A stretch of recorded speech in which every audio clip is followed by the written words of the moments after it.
Hey everyone, कैसे हैं आप सब। आई होप आप सभी लोग बहुत अच्छे होंगे और आपकी पढ़ाई भी काफ़ी अच्छी चल रही होगी। आज की क्लास में हम पास्ट इंडेफिनिट टेंसेस के जो सेंटेंस होते हैं उनको किस तरह से हम ट्रांसलेट करते हैं इसके बारे में हम सीखेंगे। अगर आपने इससे पहले की वीडियोस नहीं देखे हैं तो उनको जरूर देखिएगा, क्योंकि उनमें मैंने आपको फंडामेंटल्स बताए हैं और जब तक आपको फंडामेंटल्स क्लियर नहीं होंगे तब तक आपको आगे की चीज़ें समझ में नहीं आएंगी। अगर हम बात करें पास्ट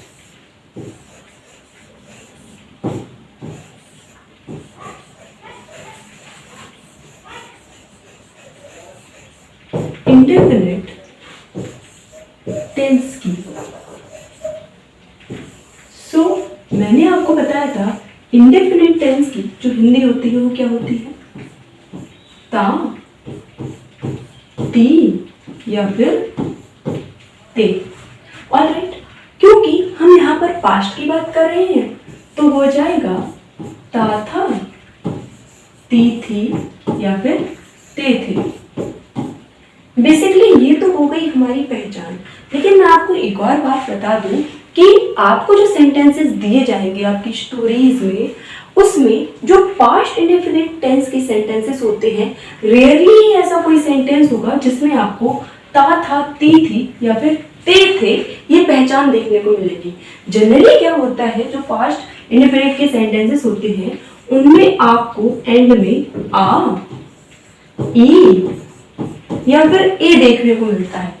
अगर आ, ई, ए से मेरा मतलब है इनकी मात्राएं आपको देखने को मिलेंगी, जैसे कि गया, खाया, पिया, सोई। तो इन सभी शब्दों में क्या है, आ, ई और ए की मात्रा आ रही है। और अगर आपको ये देखने को नहीं मिलेगा तो आपको आ था, ई थी, ए थे या फिर आपको जनरली था, थी या फिर थे देखने को मिलेगा। जो पास्ट इंडेफिनिट टेंस होता है उसकी जनरली जो पहचान होती है वो होती है ता था, ती थी, ते थे या फिर आ, ई, ए।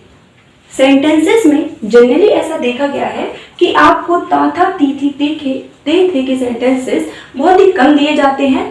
पास्ट के सेंटेंसेस में जनरली आपको एंड में था, थी, थे ये शब्द ज्यादा दिए जाते हैं। आ था हो जाएगा, ई थी हो जाएगी, ए थे भी हो सकता है, या सिंपली आपको आ, ई, ए की मात्राएं भी देखने को मिल सकती हैं।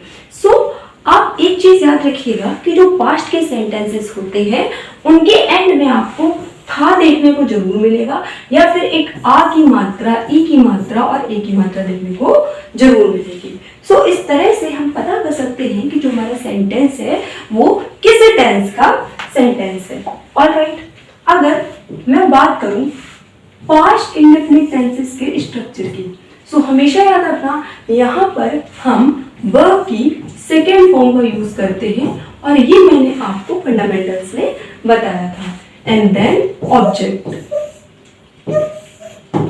सब्जेक्ट हमारा कैसा भी हो, singular, plural, first person, third person, second person, सभी के साथ जो हमारे पॉजिटिव सेंटेंसेस होते हैं उनमें हम बी सेकेंड का यूज करते हैं या फिर वर्ब की सेकेंड फॉर्म का यूज करते हैं। अगर मैं बात करूं नेगेटिव सेंटेंसेस की, तो याद रखना जो पास्ट इंडेफिनिट होता है उसकी जो हेल्पिंग वर्ब होती है वो होती है did.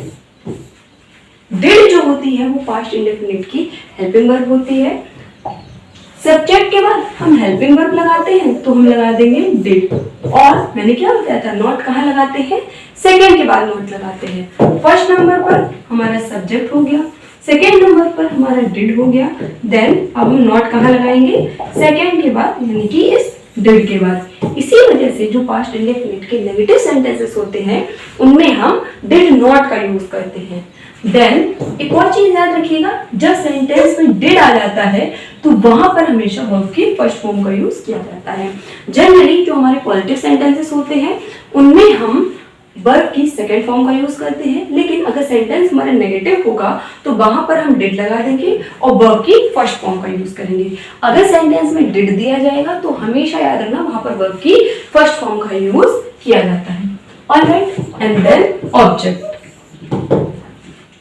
Now if I am talking about interrogative sentences, so हमें पता है इंट्रोगेटिव सेंटेंसेस जो होते हैं टू टाइप्स के होते हैं। पहले तो वो जो क्या से शुरू होते हैं और दूसरे वो जिनके बीच में कोई प्रश्नवाचक शब्द आ जाए। तो जब सेंटेंसेस क्या से शुरू होते हैं उस टाइम पर मैंने आपको क्या बताया था, सेकेंड को उठाकर हम आगे ले आते हैं। जब हम इस सेकेंड को उठाकर आगे ले आएंगे तो हमारा सेंटेंस क्या हो जाएगा, सॉरी हमारा स्ट्रक्चर क्या हो जाएगा, हमारा स्ट्रक्चर हो जाएगा did plus subject plus V1 plus object. अगर नॉट दिया गया है तो सिंपली हम इसे डिड को आगे ले आए हैं तो स्ट्रक्चर हो जाएगा हमारा did plus subject plus not plus V1 and then object. अगर मैं बात करूं जो सेंटेंस है उसमें अगर प्रश्नवाचक शब्द आ जाए तब हम क्या करते हैं, इसे डिड से पहले उस WH वर्ड को लगा देते हैं। सो हमारा स्ट्रक्चर क्या हो जाएगा, हमारा स्ट्रक्चर कुछ इस तरह से हो जाएगा, WH word plus did plus subject plus V1 plus object. Alright. और हाँ एक और चीज याद रखिएगा, जितने भी हमारे इंट्रोगेटिव सेंटेंसेस होते हैं उनके एंड में हमें मार्क ऑफ इंट्रोगेशन या फिर जिसे आप क्वेश्चन मार्क कहते हैं हमें वो भी लगाना होता है। सो ये है हमारे स्ट्रक्चर्स। हमें पास्ट इंडेफिनिट के टेंस के सेंटेंसेस होते हैं उनमें दो चार चीजें ध्यान में रखनी है। पहले तो इसकी पहचान में ताथा तीथी तेथे आते हैं, लेकिन हो सकता है आपको ताथा तीथी तेथे नहीं दिया जाए, उसकी जगह पर आपको आ ई ए दे दिया जाए, या फिर आपको सिंपली था थी थे भी दे दिया जा सकता है, या फिर आपको आ था ई थी थे भी दिए जा सकते हैं। नेक्स्ट पॉजिटिव सेंटेंसेस में हम वर्ब की सेकेंड फॉर्म का यूज करते हैं। पास्ट इंडेफिनिट की हेल्पिंग वर्ब डिड होती है और जब नेगेटिव सेंटेंस बनाते हैं तो हम सेकेंड के बाद नॉट लगा देते हैं। सो हमारा स्ट्रक्चर क्या हो जाता है, subject plus did not plus verb की first form plus object. Then अगर हम बात करें अगर सेंटेंसेस क्या से स्टार्ट होते हैं तो हम सेकेंड को उठाकर आगे ले आते हैं। सो हमारा स्ट्रक्चर हो जाता है did plus subject plus V1 plus object plus mark of interrogation. और अगर सेंटेंस के बीच में हमें प्रश्नवाचक शब्द दिया गया है तो हम क्या करते हैं, डिड से पहले प्रश्नवाचक शब्द को लगा देते हैं। सो क्या हो जाएगा, WH word plus did plus subject plus V1 plus object and then end में हम मार्क ऑफ इंट्रोगेशन लगाना नहीं भूलते हैं। So the first sentence is मैं कल कानपुर गया था। देखिए एंड में देखिए आपको था दिया गया है और गया आ था दिया गया है, यानी सेंटेंस जो है ये हमारा पास्ट का सेंटेंस है। आप था से भी पता कर सकते हो क्योंकि था दिया गया है, ये हमारा पास्ट इंडेफिनिट का सेंटेंस है। कल मैं कानपुर गया था। सो इसको हम किस तरह से ट्रांसलेट करेंगे, सबसे पहले हम सब्जेक्ट कर लेंगे। सब्जेक्ट हमारा क्या है, मैं के लिए हम आई का यूज करते हैं, क्योंकि मैंने आपको बताया जो भी पॉजिटिव सेंटेंसेस होते हैं सब्जेक्ट हमारा कोई भी हो, singular plural first person third person सभी के साथ हम वर्ब की सेकेंड फॉर्म का यूज करते हैं। अब हमारी वर्ब क्या है, वर्ब है यहाँ पर गया यानी कि जाना। जाने के लिए हम यूज करते हैं गो की सेकेंड फॉर्म होती है वेंट एंड थर्ड फॉर्म होती है गॉन। सो हम यहाँ पर गो की सेकेंड फॉर्म वेंट का यूज करेंगे। सो हो जाएगा आई वेंट, कहाँ गया, कानपुर।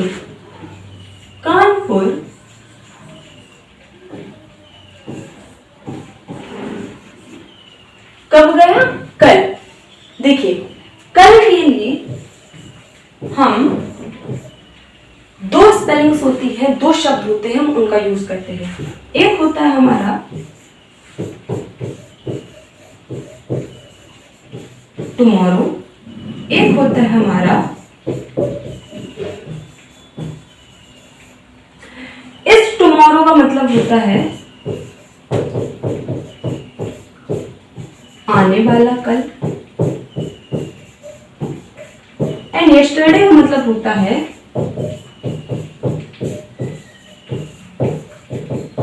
बीता हुआ कल। ऑलराइट, जितने भी हमारे पास्ट के सेंटेंसेस हैं उन सभी सेंटेंसेस में आप हमेशा यस्टरडे लिखोगे कल के लिए। क्यों? क्योंकि पास्ट में हम बीती हुई चीजों की बात करते हैं और बीते हुए कल के लिए हम यस्टरडे का यूज करते हैं। और जितने भी आपके फ्यूचर के सेंटेंसेस होते हैं उनमें आप कल के लिए टुमारो का यूज करते हो, क्योंकि फ्यूचर में हम आगे आने वाली चीजों की बात करते हैं और टुमारो का मतलब क्या होता है? आने वाला कल। क्योंकि ये पास्ट का सेंटेंस है और यहाँ पर हम पास्ट की बात कर रहे हैं, मैं कल कानपुर गया था, तो यहाँ पर हम यस्टरडे का यूज करेंगे। एक और चीज बेटा, जो भी वर्ड होता है ना, जो टाइम डिनोटिंग वर्ड होते हैं, यस्टरडे हो गया, टुडे हो गया, इनको या तो आप सेंटेंस के बिल्कुल एंड में लगाते हो या फिर आप सेंटेंस के बिल्कुल स्टार्टिंग में लगाते हो। ये जो सेंटेंस है आई वेंट कानपुर यस्टरडे, आप इसको इस तरह से भी बना सकते हो, यस्टरडे आई वेंट कानपुर। यहाँ पर एक और चीज ध्यान में रखिएगा, जब भी हम सिटी की बात करते हैं तो हम उस सिटी से पहले टू प्रीपोजिशन का यूज करते हैं। जो हमारा करेक्ट सेंटेंस है वो हो जाएगा I went to Kanpur yesterday, या फिर yesterday I went to Kanpur. Alright, next sentence is हम आज आगरा से आए थे। हमने एंड में देखा थे दिया गया है। ये सेंटेंस जो है हमारा पास्ट इंडेफिनिट टेंस का सेंटेंस है। हम इसको इस तरह से ट्रांसलेट करेंगे, सबसे पहले हम सब्जेक्ट लगाएंगे। सब्जेक्ट क्या है हमारा? हम, हो जाएगा वी।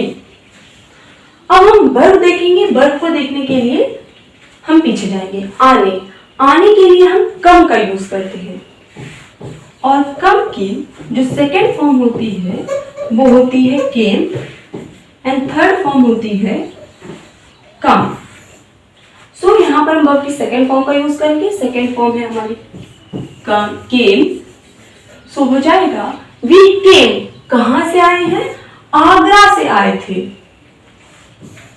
फ्रॉम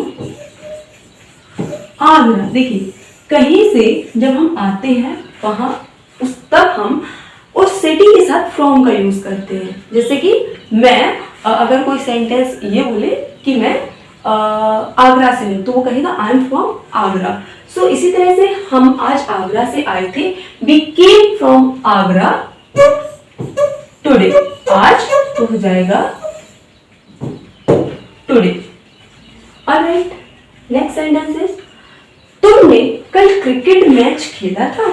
यहाँ पर भी एंड में था आया है। ये जो सेंटेंस है हमारा पास्ट इंडेफिनिट टेंस का सेंटेंस है। इसको भी हम सेम उसी तरह से ट्रांसलेट करेंगे। तुमने, तुमने के लिए हम यूज करेंगे यू का। अब हम यूज करेंगे वर्ब की सेकेंड फॉर्म का। सेकेंड फॉर्म हमारी क्या होगी?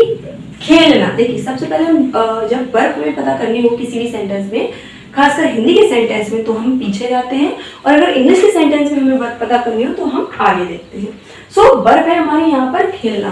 खेलने के लिए हम प्ले का यूज करते हैं, और प्ले की जो सेकेंड फॉर्म होती है वो होती है प्लेड, एंड इसकी थर्ड फॉर्म भी होती है प्लेड। तुमने कल क्रिकेट मैच खेला था, हो जाएगा यू प्लेड क्रिकेट कल। जैसा कि मैंने आपको बताया, पास्ट के सेंटेंसेस में जब कल आता है तो कल के लिए आप हमेशा यस्टरडे का यूज करोगे।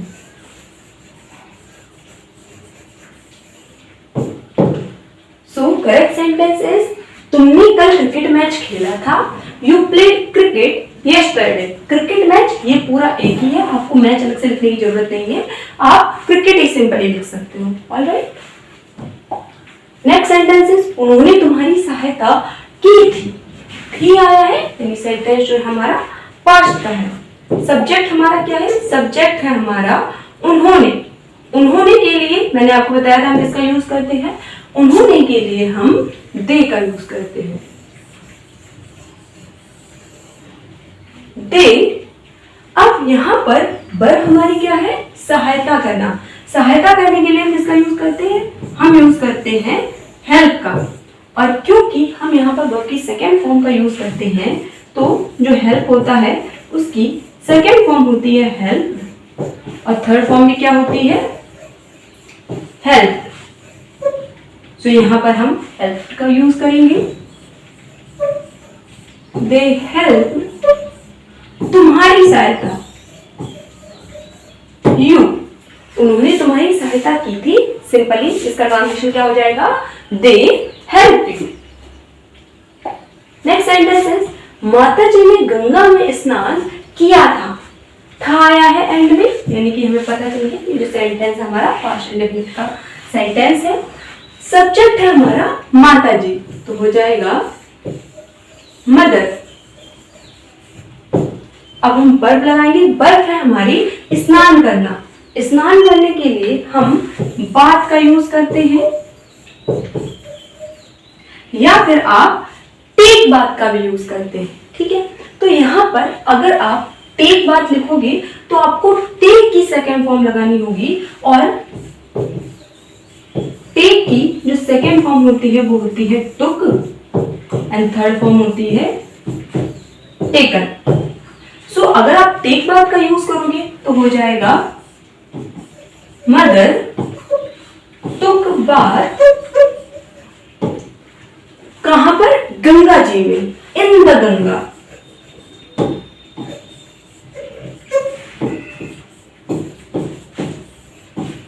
लेकिन अगर आप सिंपली बात का यूज करना चाहते हो तो फिर आपको बात की सेकेंड फॉर्म बाथड का यूज करना पड़ेगा, और बात की जो थर्ड फॉर्म होती है वो भी बाथड ही होती है।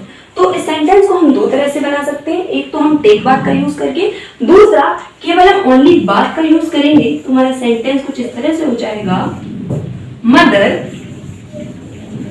बाथ इन द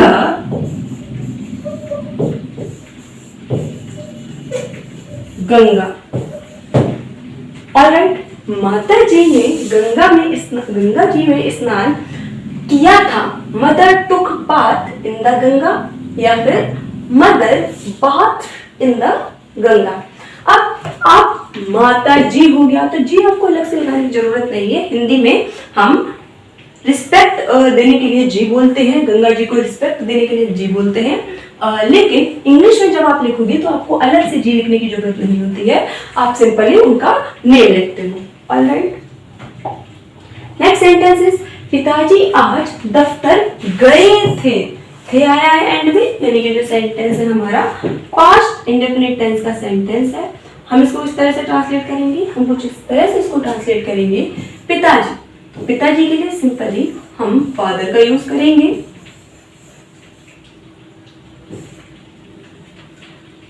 अब यहाँ पर हम वर्ब देखेंगे, वर्ब है हमारी गए। गए यानी कि यहाँ पर गए का मतलब जो है वो है जाने से।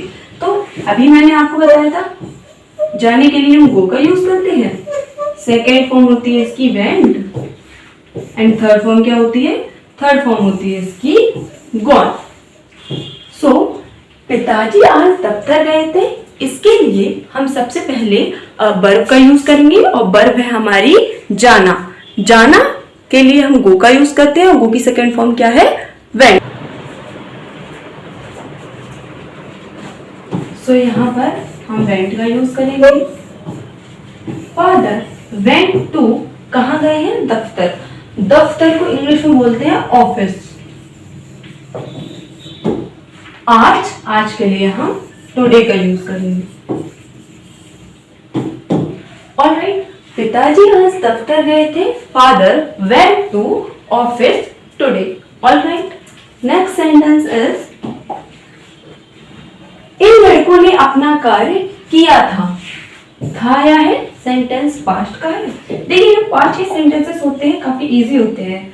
आपको इनके लिए कंडीशन ये है कि आपको वर्ब की फॉर्म याद होनी चाहिए। अगर आपको वर्ब की सेकंड फॉर्म याद है तो ये काफी इजी होते हैं, क्योंकि इनमें सब्जेक्ट कोई भी हो उन सभी के साथ हम सेकंड फॉर्म का यूज करते हैं।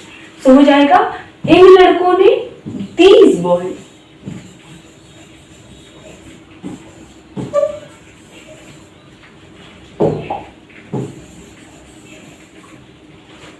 दीज बॉयज करने के लिए हम यूज करते हैं डू का। अब याद रखना, डू की जो सेकंड फॉर्म होती है वो होती है डिड, एंड थर्ड फॉर्म होती है डन। सो यहां पर हम डू की सेकंड फॉर्म डिड का यूज करेंगे। बॉयज डिड अपना कार्य, देयर वर्क। अब यहाँ पर हो सकता है कुछ बच्चे ऐसे हों जिनको ये कंफ्यूजन हो जाए कि मैंने आपको पढ़ाया था कि जो पॉजिटिव सेंटेंसेस होते हैं उनमें हम डिड का यूज नहीं करते हैं। जो पास्ट इंडेफिनिट के पॉजिटिव सेंटेंसेस होते हैं डिड का यूज हम सेकंड और थर्ड फॉर्म में करते, डिड का यूज जो होता है वो हम नेगेटिव और इंटरोगेटिव सेंटेंसेस में करते हैं। ऑलराइट, तो यहाँ पर कंफ्यूज होने की आपको जरूरत नहीं है। डिड जो है वो पास्ट इंडेफिनिट की हेल्पिंग वर्ब है, लेकिन यहां पर ये जो डिड है ये सेकेंड फॉर्म है इस डू की, इसी वजह से यहां पर ये डिड राइट है। यहां पर ये हेल्पिंग वर्ब नहीं है, यहां पर ये सेकेंड फॉर्म है। फॉर एग्जाम्पल, जैसे कि मान लीजिए कोई इंसान है, ठीक है, जैसे कि ये एक इंसान है, इसका नाम है प्रिंस, ठीक है, इसका नाम है प्रिंस, और एक सच में एक ऐसा इंसान है जो कहीं का प्रिंस है, ठीक है। तो वही चीज है यहां पर ये जो डिड है ये सेकेंड फॉर्म है, ये हेल्पिंग वर्ब नहीं है। सेम उसी तरह से जैसे कि एक लड़का कोई हो प्रिंस, उसका नाम प्रिंस है और कोई सच में प्रिंस हो, तो यहाँ पर डिड का यूज ये हेल्पिंग वर्ब नहीं है, ये हमारी मेन वर्ब है, वर्ब की सेकेंड फॉर्म है। तो इस चीज में कंफ्यूज मत होइएगा कि मैंने आपको बताया था कि डिड का यूज हम पॉजिटिव सेंटेंसेस में नहीं करते हैं। ये डिड हमने हेल्पिंग वर्ब के रूप में नहीं बल्कि इस डू की सेकेंड फॉर्म के रूप में यूज की है। ऑलराइट, नेक्स्ट सेंटेंसेस, उन लड़कों ने पुस्तकालय में शोर मचाया था। था आया है, यानी जो सेंटेंस है ये हमारा पास्ट इंडेफिनिट टेंस का सेंटेंस है। इसको हम ट्रांसलेट करेंगे। देखिए, इनके लिए हम दीस का यूज करते हैं एंड उनके लिए हम दोस का यूज करते हैं। अभी हमने इन लड़कों की बात की थी तो हमने बोला दीज बॉय, अब हम उन लड़कों की बात कर रहे हैं तो हम बोलेंगे दोस बॉयज।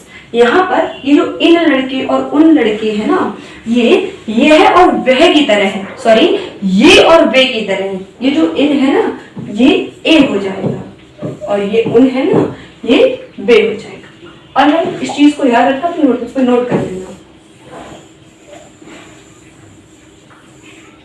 सो उन लड़कों के लिए हम यूज करेंगे दोस बॉय। अब मैंने आपको बताया था शोर मचाने के लिए हम यूज करते हैं मेक अ नॉइस का। मेक अ नॉइस एक फ्रेज होता है, इस फ्रेज का मतलब होता है शोर मचाना। क्योंकि हम यहाँ पर वर्ब की सेकेंड फॉर्म का यूज करेंगे तो जो मेक की सेकेंड फॉर्म होती है मेड और थर्ड फॉर्म होती है मेड, इस सेकेंड फॉर्म का यूज हम यहाँ पर करेंगे। सो हो जाएगा those boys made a noise। कहां शोर मचाया था? पुस्तकालय में, in the library।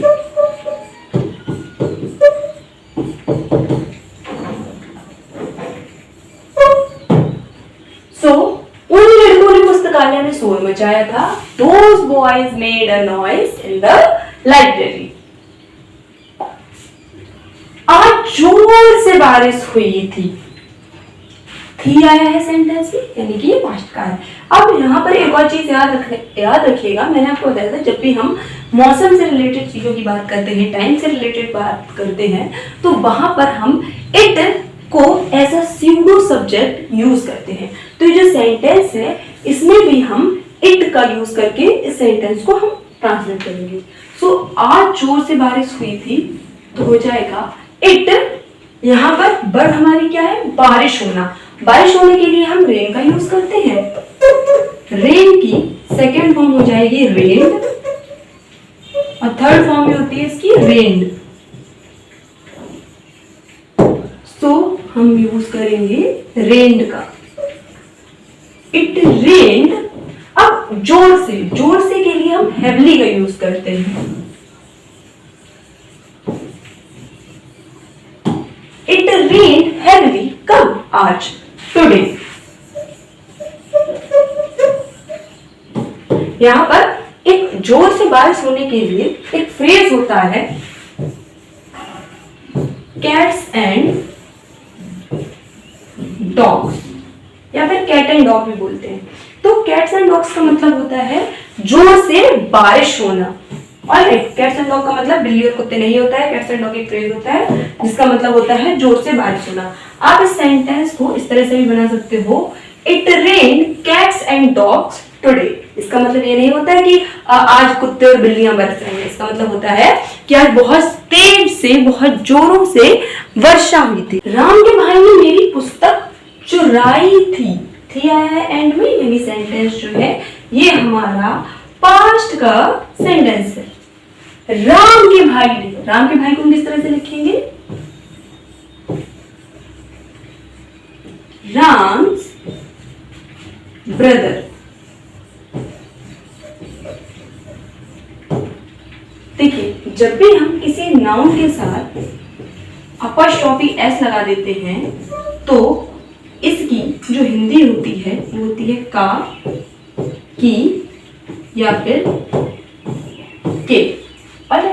So Ram's brother, इसका मतलब है राम का भाई। चुराने की जो इंग्लिश होती है वो होती है स्टील। सेकेंड फॉर्म हो जाएगी स्टोल एंड थर्ड फॉर्म होती है इसकी स्टोलन। यहां पर हम सेकेंड फॉर्म का यूज करेंगे, सो हो जाएगा राम्स ब्रदर स्टोल। क्या चुराई है? मेरी पुस्तक। तो हो जाएगा माई बुक। राम के भाई ने मेरी पुस्तक चुराई थी। Ram's brother stole my book. Alright, next sentence is माता जी पिछले वर्ष हमें कहानियां सुनाया करती थी। अब देखिए, ये जो सेंटेंस है, हालांकि ये सेंटेंस जो है ये पास्ट का ही है, लेकिन इस सेंटेंस में थोड़ी सी चीजें अलग है। वो अलग क्या है? देखिए, पास्ट के सेंटेंसेस में जब भी हम अपनी कोई आदत बताएं या फिर कोई इंसान किसी पर्सन की आदत बताता है तो वहां पर हम यूज्ड टू या फिर वुड का यूज करते हैं। और इस चीज को याद रखना, और इनके बाद हम वर्ब की फर्स्ट फॉर्म का यूज करते हैं। सो माता जी पिछले वर्ष हमें कहानियां सुनाया करती थी। जो सेंटेंस है ये हमें, ये जो माता जी है इनकी एक आदत के बारे में बता रहा है कि हाँ, जो माता जी थी पिछले वर्ष क्या करती थी? हमें कहानियां सुनाया करती थी। और तो जब भी हम पास्ट में किसी इंसान की किसी हैबिट की बात करते हैं तो वहां पर हम क्या करते हैं? वहां पर हम यूज्ड टू या फिर वुड का यूज करते हैं। इस चीज को आप अपनी नोटबुक में स्टार मार्क करके लिख लीजिएगा। सो माता जी पिछले वर्ष हमें कहानियां सुनाया करती थी। इस सेंटेंस को हम इस तरह से बनाएंगे, mother used to tell stories। अब जब कोई स्टोरीज कहानियां सुनाता है तो वो कहां से सुनाता है? अपने मुंह से सुनाता है, और मुंह से कुछ बोलने के लिए हम टेल का यूज करते हैं। मदर यूज्ड टू टेल, यहां पर हो जाएगा अस स्टोरीज, हमें कहानियां सुनाया करते हैं। कब? पिछले वर्ष। पिछले वर्ष के लिए हम यूज करेंगे लास्ट ईयर का। Mother used to tell us stories last year, या फिर आप इस सेंटेंस को इस तरह से भी बना सकते हो, mother would tell stories, would tell us stories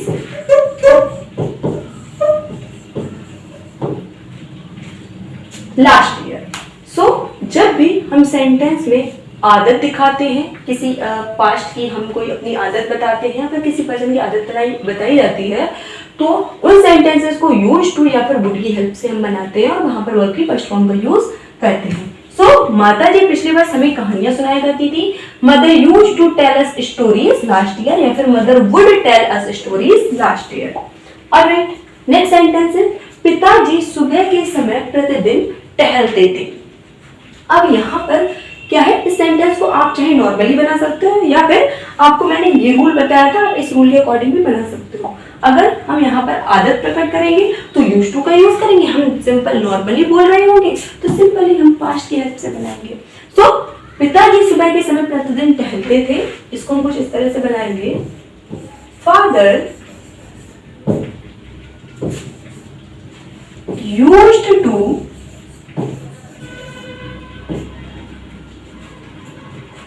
walk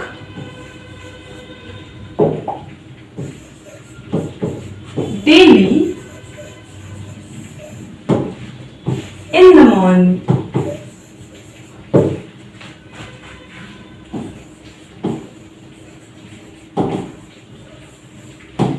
पिताजी सुबह के समय प्रतिदिन टहलते थे।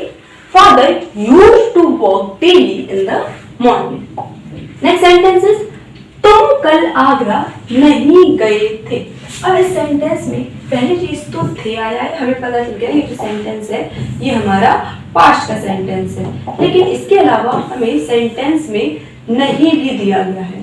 क्या दिया गया है? नहीं भी दिया गया है।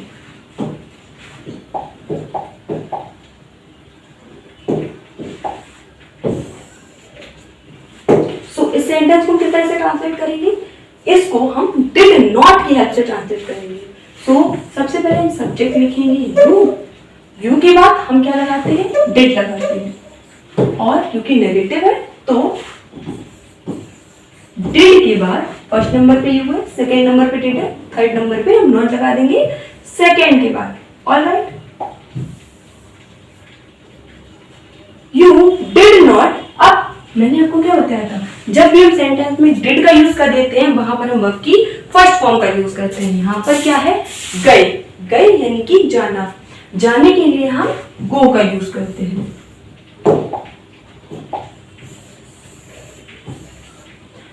यू डिड नॉट गो, कहां नहीं गए थे?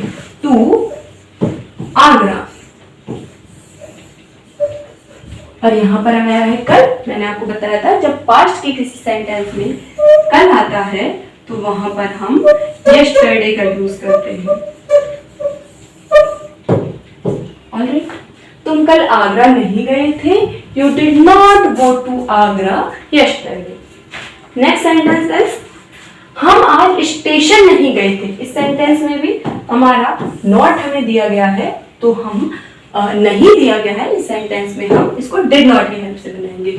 हो जाएगा हमारा सेंटेंस वी डिड नॉट। यहां पर भी गई है और जाने के लिए हम गो का यूज करते हैं। गो टू, कहां नहीं गए थे? स्टेशन। स्टेशन आज, आज के लिए today.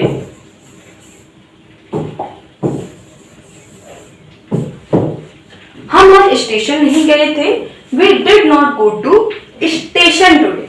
Alright, next sentence is आज सूर्य नहीं निकला था। था आया है एंड में, इसके अलावा सेंटेंस में हमें नहीं भी दिया गया है। सेंटेंस को कुछ इस तरह से ट्रांसलेट करेंगे, टुडे द सन नहीं आया है तो हम डिड नॉट का यूज करेंगे।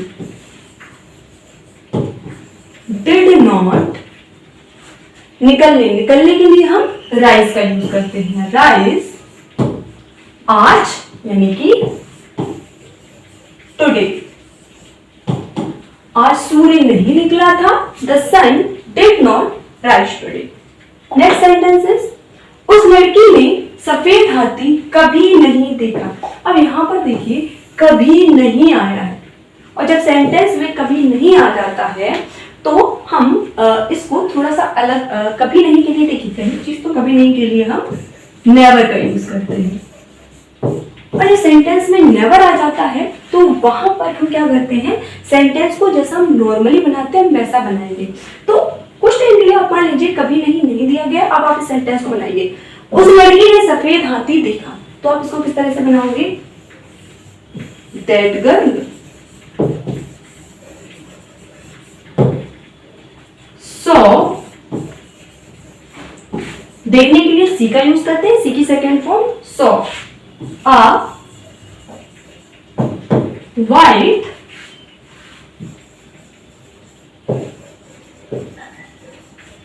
elephant। सो कभी नहीं के लिए हम नेवर का यूज करते हैं और नेवर को हम सिंपली यहाँ पर लगा देंगे। ऑलराइट, उस लड़की ने सफेद हाथी कभी नहीं देखा, that girl never saw a white elephant. मैंने कभी कोई वस्तु नहीं चुराई, यहां पर भी कभी और नहीं आया है, इसका मतलब क्या है, हम यहां पर भी नेवर का यूज करेंगे। सो हो जाएगा आई नेवर। चुराने के लिए मैंने आपको अभी बताया था हम स्टील का यूज करते हैं, स्टील की सेकेंड फॉर्म क्या होती है, stole. I never stole anything. मैंने कभी कोई वस्तु नहीं चुराई, I never stole anything. So ये था हमारा ओवरऑल सेशन। अगर आपको वीडियो पसंद आया हो तो इसको लाइक, सब्सक्राइब और शेयर जरूर करें। इसके अलावा आपका होमवर्क ये है कि आप इन सेंटेंसेस को 2 बार प्रैक्टिस करेंगे खुद से बनाने की। Alright, have a wonderful day, thank you so much.